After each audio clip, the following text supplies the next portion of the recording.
All right, in this explainer, we're going to investigate a condition that quietly weakens the very core of our structure, spinal osteoporosis. And that right there is the central mystery of osteoporosis. It's often called a silent disease for a reason. It can creep up on you for years, completely unnoticed, and then, bam! The first sign is often a painful fracture. So let's dive right in and understand exactly why this condition is considered such an invisible threat.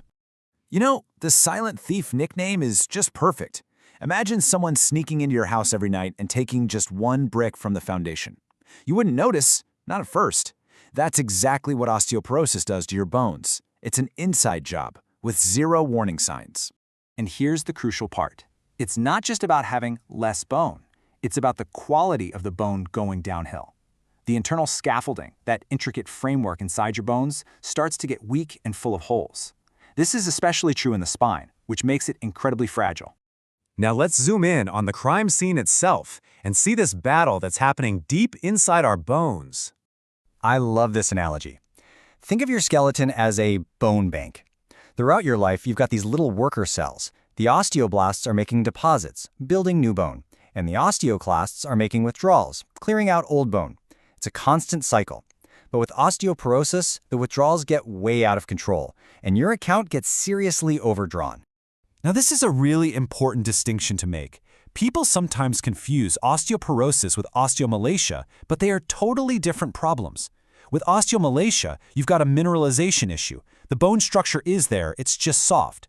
But with osteoporosis, you're losing the whole shebang, the minerals and the protein framework. What's left behind is brittle, hollow, and fragile.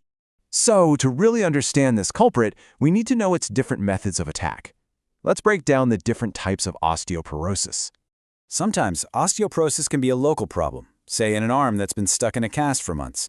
But way more often, it's a system-wide issue. We call that primary osteoporosis, and it's usually tied to big changes in our bodies. Type 1 is famously linked to the sharp drop in estrogen after menopause, while Type 2 is more about the general wear and tear of aging. But here's the thing. Sometimes osteoporosis isn't the main villain. It's more like a sidekick to another problem. We call this secondary osteoporosis. Long-term use of certain drugs, especially corticosteroids, is a massive cause. But so are other diseases like rheumatoid arthritis or hormonal problems like Cushing's syndrome. Either the disease itself or the treatment can just wreck that delicate balance in your bone bank. So if this disease is so silent, how do we ever catch it?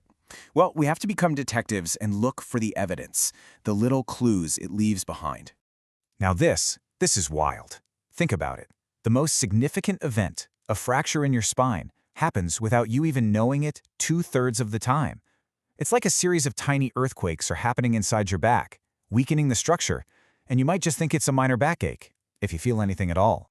So when symptoms finally do show up, they're usually these slow, creeping physical changes. You might notice you're not as tall as you used to be, or you start to see a curve developing in your upper back. And if you get an X-ray, you might see this classic sign called a codfish vertebra, where the bone has gotten so soft that the discs above and below it literally start to squish it in the middle. Okay, so the clues are subtle, almost invisible. How in the world did doctors finally unmask this culprit before it does some real lasting damage? Well, the investigation has to turn to modern medicine. We need tools that can actually look inside that bone bank and give us an accurate account balance. So the first move is to rule out other suspects. Doctors will run some simple blood tests, and here's the clue.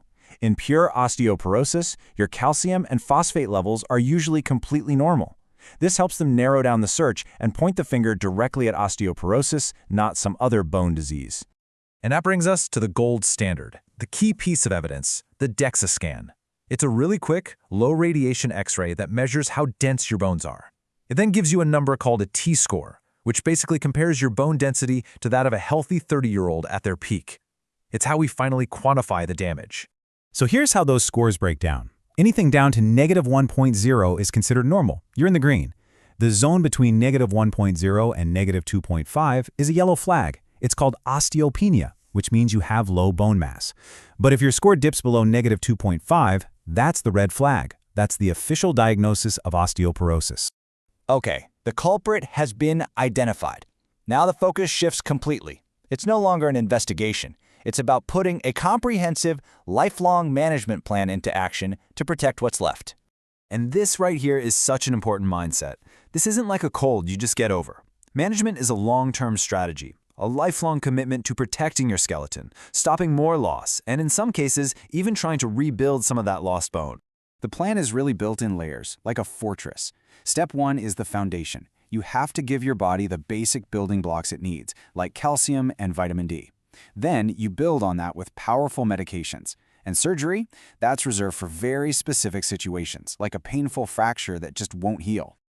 This chart brilliantly simplifies the drug strategies. You can think of it as brakes versus gas. The anti-resorptive drugs are the brakes. They slow down those overactive osteoclast cells that are making all those withdrawals.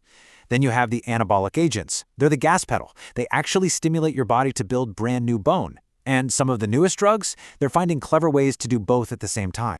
So in the end, it all comes back to that bone bank. Understanding osteoporosis is really about understanding that we have to take care of our skeleton for our entire lives. It really leaves us with a question for ourselves. What investments are we making today to make sure our internal foundation stays strong for a lifetime?